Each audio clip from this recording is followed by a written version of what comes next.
Programmieren lernen ist wirklich hart und vor allem, wenn man damit anfängt, kann es absolut demotivierend sein, wenn man sieht, wie viel es eigentlich gibt, was man lernen müsste oder lernen muss, um wirklich gut zu sein im Programmieren. Aber, und ich kann euch ermutigen, das ging jedem so, okay? Es ist anders wie jetzt bei einer Körperfunktion, wie zum Beispiel Fahrradfahren. Da muss man einfach Gleichgewicht benutzen. Ja, das hat man irgendwie. Man lernt ja auch irgendwie laufen. Das dauert übrigens auch seine Zeit. Und beim Fahrradfahren kann man dann irgendwie auf diese Fähigkeiten zurückgreifen. Beim Programmieren ist es ein bisschen anders. Wir haben sowas in dem Sinne eigentlich noch nie gemacht. Und deswegen ist es wirklich hart.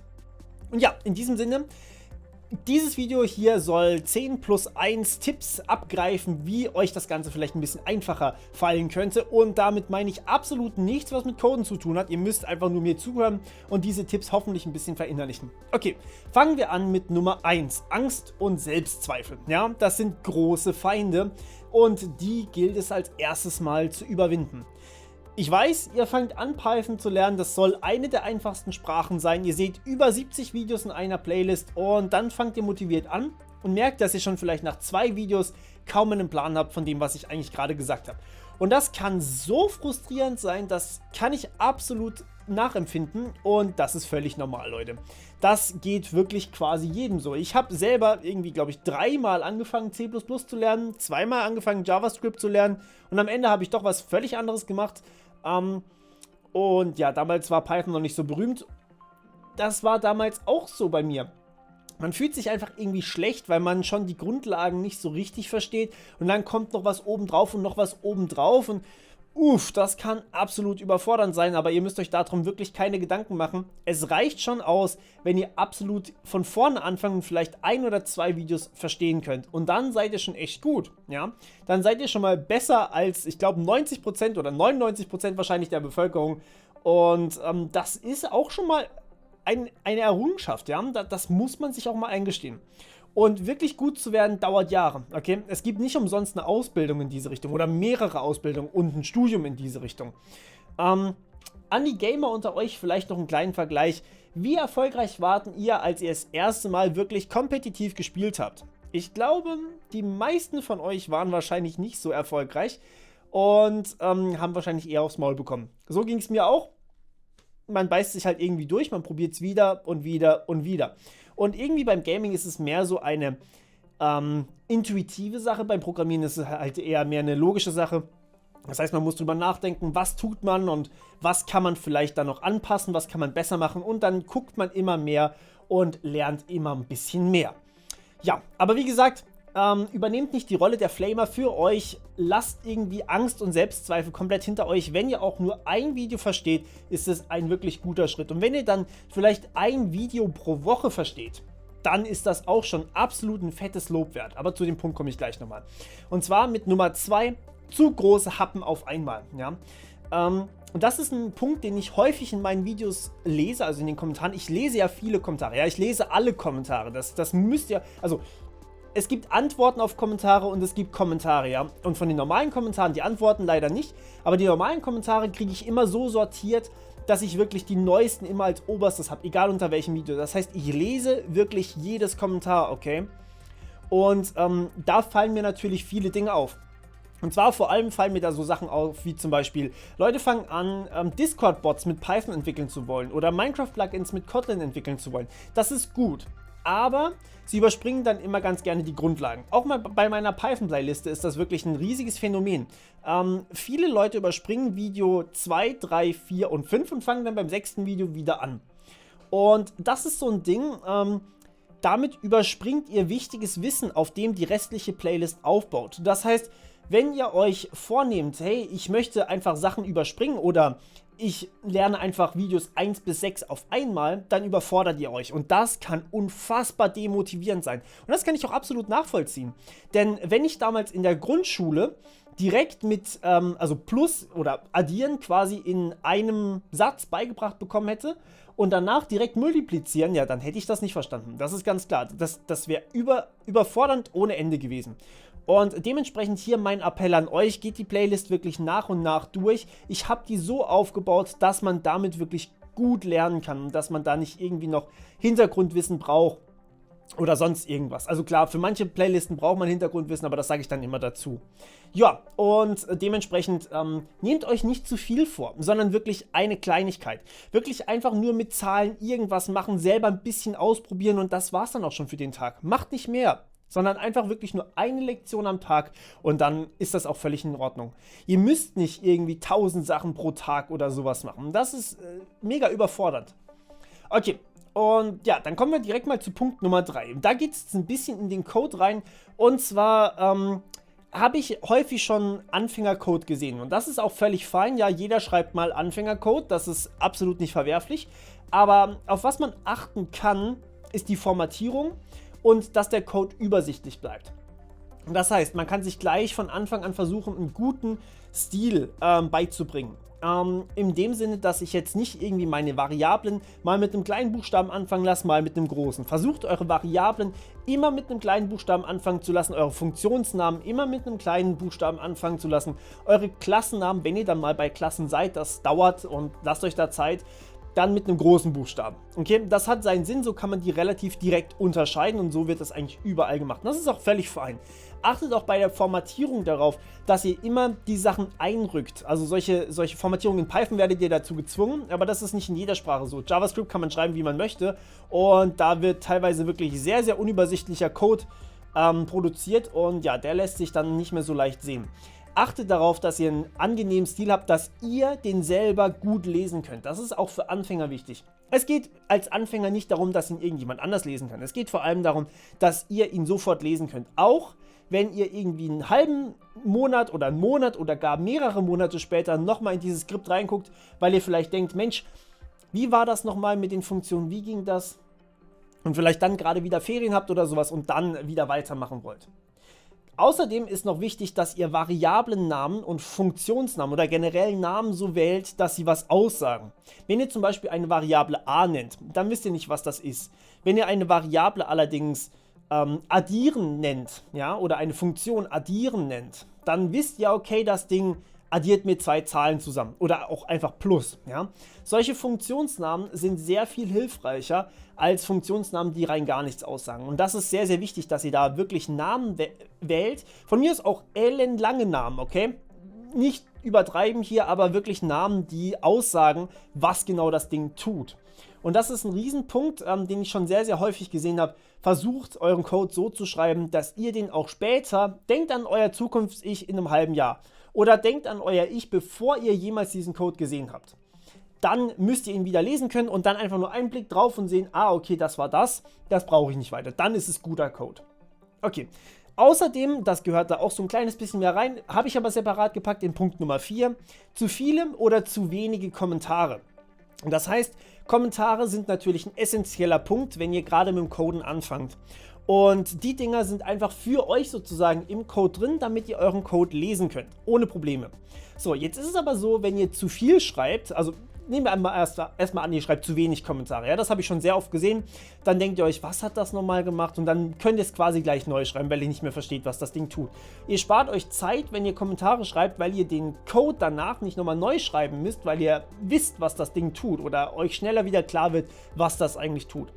Auf der anderen Seite ist es aber auch nicht sinnvoll, zu viel zu schreiben. Denn wenn man zu viel schreibt an Kommentaren, dann kann man gleich danach googeln, zum Beispiel, was tut eigentlich diese Funktion hier oder sowas. Also wenn ihr wirklich jeden Schritt dokumentiert, dann macht das auch nicht Sinn.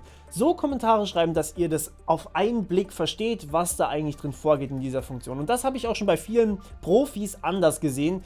Die schreiben ganz gerne auch teilweise gar keine Kommentare oder so viele Kommentare, dass man nicht mehr versteht, was das Ding eigentlich überhaupt tut.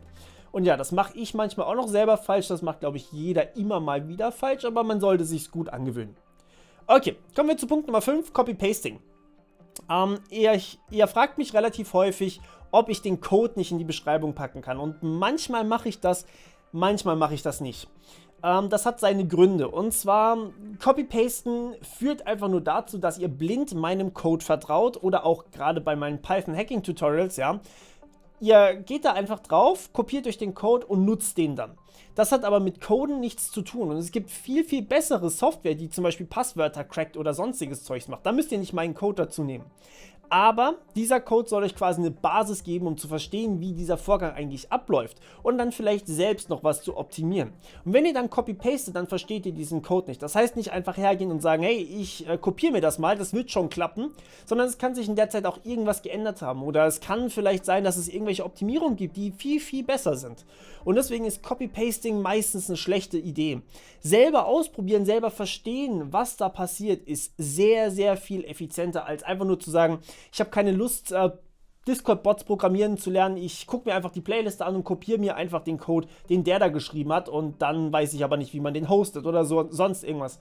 Habe ich schon sehr, sehr oft gesehen und ja, funktioniert überhaupt nicht. Könnt ihr gleich vergessen. Deswegen lernt es von Grund auf und lernt es richtig. Dann habt ihr viel, viel höhere Erfolgsquoten und viel, viel höhere Motivation auch, da dabei zu bleiben und da dann auch wirklich selber euren Code dazuzugeben und seid viel selbstbewusster, weil ihr wisst, was ihr da tut. Okay, kommen wir zu Punkt Nummer 6, der ist nochmal im Code drin und zwar Codeblöcke oder Funktionen. Das hat auch ein bisschen wieder was mit Lesbarkeit zu tun und zwar Funktionen habe ich häufig so beigebracht, also ich habe das schon so beigebracht, dass ihr den nutzen sollt zum Auslagern. Aber ein wichtiger Punkt ist, Funktionen sind dazu da, um sie intelligent wiederzuverwenden. Und deswegen solltet ihr diese Dinger nicht so groß halten. Ihr solltet generell schauen, dass eure Funktionsblöcke oder generell Codeblöcke, also quasi Teile von Code, nicht zu groß werden. Man sollte schauen, dass die so am besten 50 Zeilen Code oder sowas sind und nicht mehr. Ja, das kommt jetzt natürlich stark noch auf die Programmiersprache an. C werdet ihr viel, viel mehr brauchen, in Java werdet ihr auch viel, viel mehr brauchen, aber sowas wie Python oder sowas, da werdet ihr weniger brauchen. Aber so eine grobe Richtlinie, dass man es noch gut überschauen kann und sofort einen Blick drauf werfen kann und sagen kann, hey Mensch, ich weiß, was da eigentlich passiert. Und wenn es zu lang wird, dann habt ihr schon so, dann kriegt ihr so direkt das Gefühl, okay, da sollte ich irgendwie was auslagern und vielleicht Funktionen verwenden. Das ist jetzt erst für die Leute, die Funktionen lernen.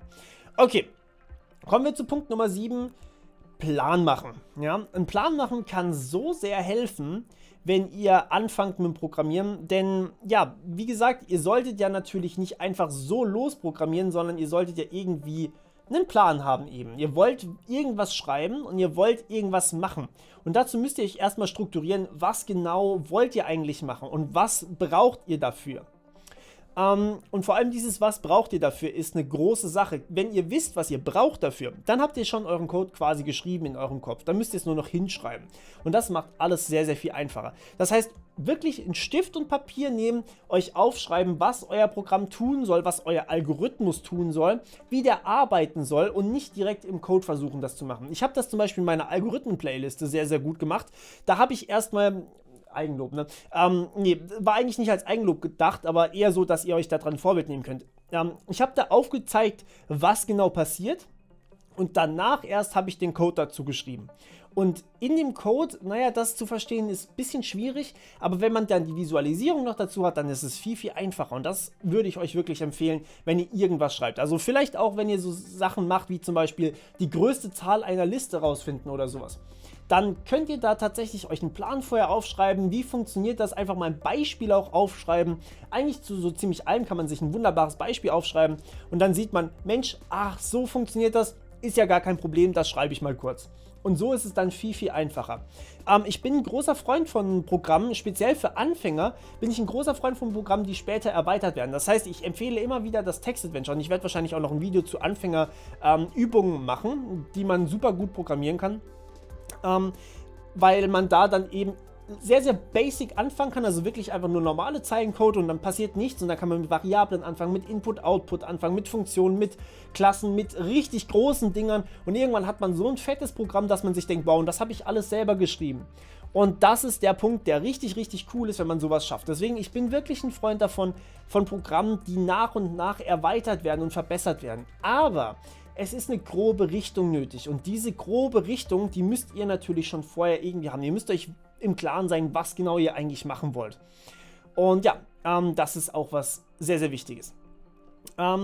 Genau, jedes Mal, wenn man quasi was Neues lernt, kann man da auch wieder was dazu designen, ja. Also wenn ich jetzt sage, hey, ich habe jetzt gerade Variablen gelernt, und jetzt sehe ich hier, okay, Funktionen sind was komplett Neues, dann kann ich natürlich mein Konzept nochmal verbessern und vergrößern und im Zweifelsfall halt nochmal von vorne anfangen.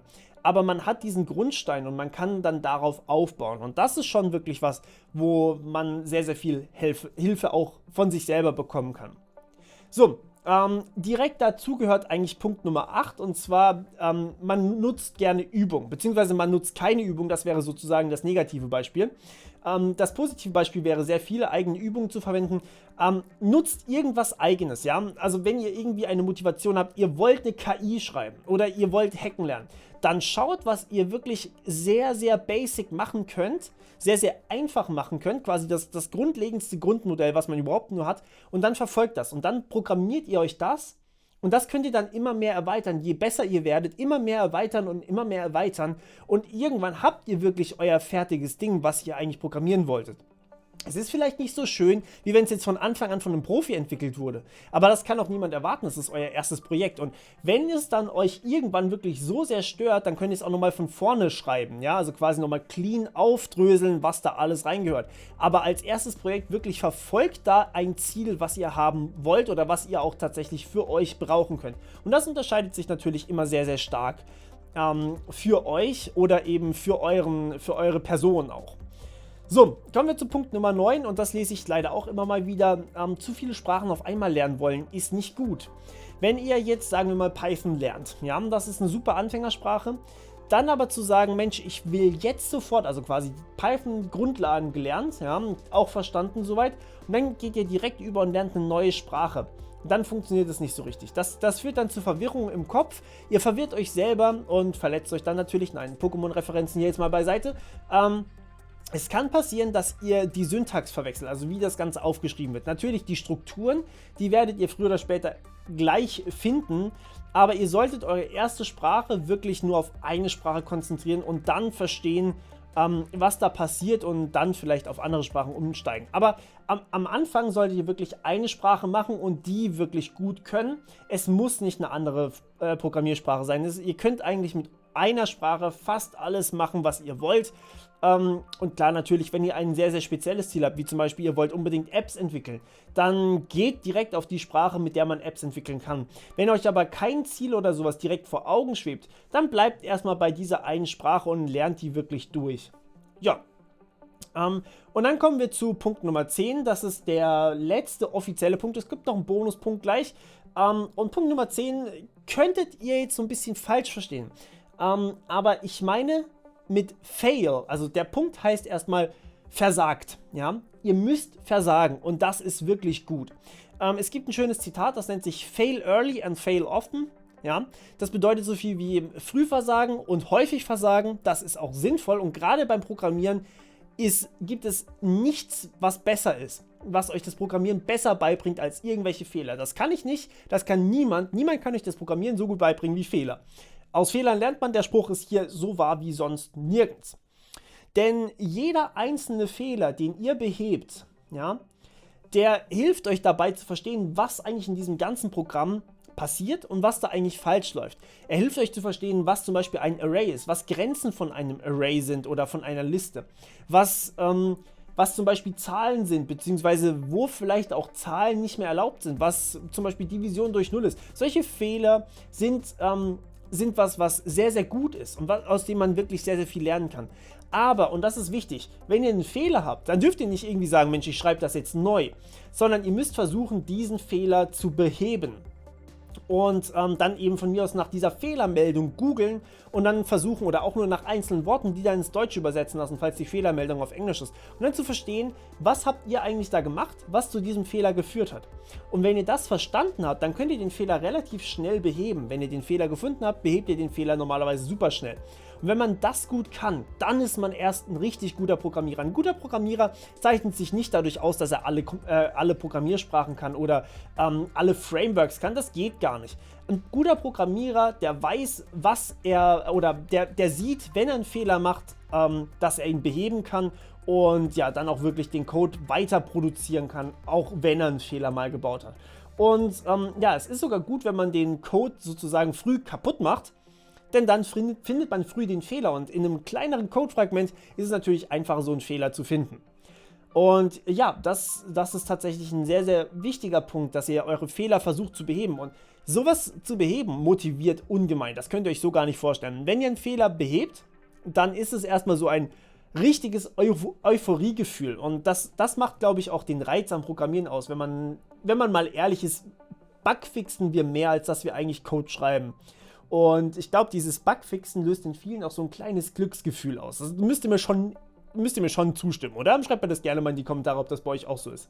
So, kommen wir zum Bonuspunkt Nummer 11. Und zwar, sich auch mal eine Pause gönnen. Der Punkt ist unfassbar wichtig und ich weiß, viele machen den nicht. Viele denken, mehr Lernen ist immer mehr Erfolg. Aber wenn eure Gehirne völlig überlastet sind, dann ist das meistens gar nicht mehr so effektiv, wie wenn ihr einfach mal eine halbe Stunde lang Pause macht und dann wieder konzentriert dran geht oder auch länger Pause macht. Ja, und ich glaube, dazu muss ich auch mal ein separates Video machen, weil viele werden mir wahrscheinlich da nicht glauben, dass das wirklich sehr, sehr effizient sein kann, wenn man mal ganz kurz Pause macht und dann wieder anfängt. Okay, das war's von meiner Seite. Ich hoffe, es hat euch gefallen. Ihr konntet was draus mitnehmen. Schreibt mir gerne in die Kommentare, wenn ihr noch weitere Vorschläge für solche Real Talk-Dinge habt. Und ja, schreibt mir auch eure Meinung in die Kommentare. Und ich sehe, dass ein paar Leute immer mal wieder einen Daumen runter geben. Schreibt mir gerne auch, wieso. Und in dem Sinne war's das von meiner Seite. Wir hören uns wieder beim nächsten Mal. Bis dann. Ciao.